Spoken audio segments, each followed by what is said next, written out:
Hello, my name's Jackie and welcome back to my channel, and I'm actually in the middle of filming another video where I attempt to continue plotting my books using the Save the Cat process. However, there was a little aside I took earlier in the video which was using a completely different exercise, and I think it's better to make that a video of its own to not confuse things. So I'm going to cut back to Jackie about 3 hours ago when I was talking about the idea of finding magical cookies, which is an exercise that Susan Dennard came up with. So I just gotten started and I've already taken a break, but it was a productive break, I think. So one of the things I've been struggling with is obviously thinking of new stuff to put in these plans. And there's an exercise that I came across a few months ago when I was writing my last book about finding the magical cookies in your book.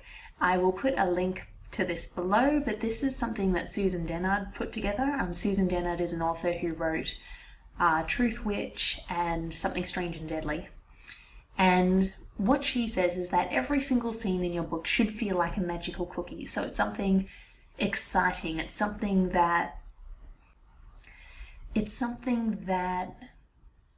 triggers real emotion in you. It's something that makes you want to write. So imagine if you got a present in a beautifully wrapped box and when you opened it, inside it was a cookie.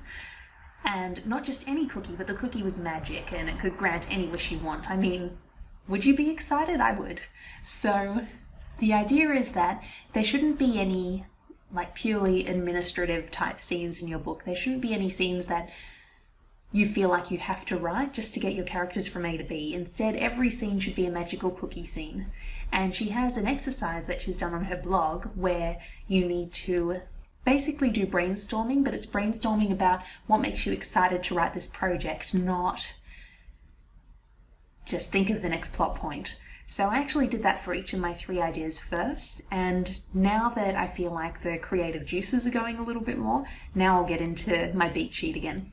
Now, the different points you need to address are, 1, what makes me want to write this book? So what are the things that excite you? So if I think about my vampire board games idea, when I ask myself what made me want to write that, well, the first thing is the aesthetic. So I can see this world so clearly in my head. If you've seen the anime Gothic, it's a little bit like that. So I can see them all in these frilly Victorian clothes. I can see them in this Victorian mansion, but it's completely dark, so all of the windows are shuttered, all of the doors are closed, the only light is coming from the lamps on the walls and the fires in the fireplaces.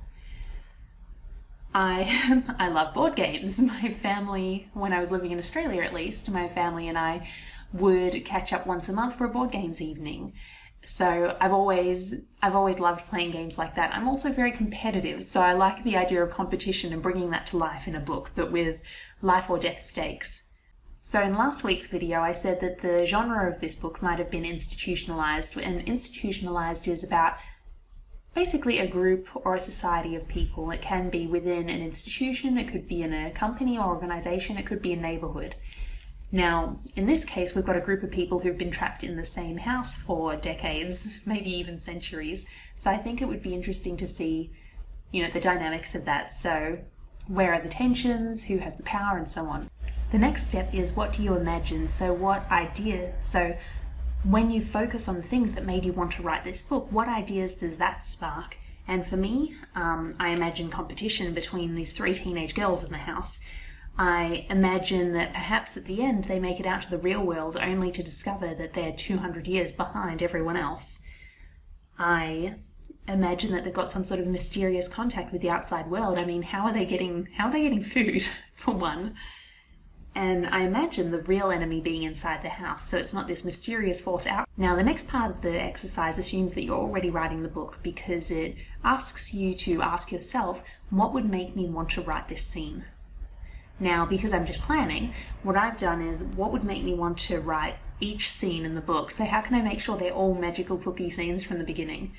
And just a couple of things I've got are what I've already said. So competition between the siblings, family dynamics, dark Victorian Gothicness. So that was just a little aside to the main Save the Cat plotting attempt. So now I'll get back to business, but I thought that exercise might be helpful if, like me, you're struggling. So I hope you found that brief, random chat helpful. The reason I was looking at it, I think I mentioned, was that I've been struggling with mapping out my books, and I thought rediscovering the excitement in the ideas would help me get on to the next step. So hopefully that exercise is helpful for you too. So if you enjoyed this video, please like and subscribe. If you are working on a book of your own, I'd love to hear what your magical cookie scenes are, so please leave them in the comments below. I've also included a link to Susan Dennard's blog post where she goes through this in the doobly-doo. So remember to check that out, and she's actually got examples of how she's done it with her books, which are super helpful. From here, I'm going to continue working on my Save the Cat beat sheet, but I should have that video ready in the next couple of days, so stay tuned for that one. Bye.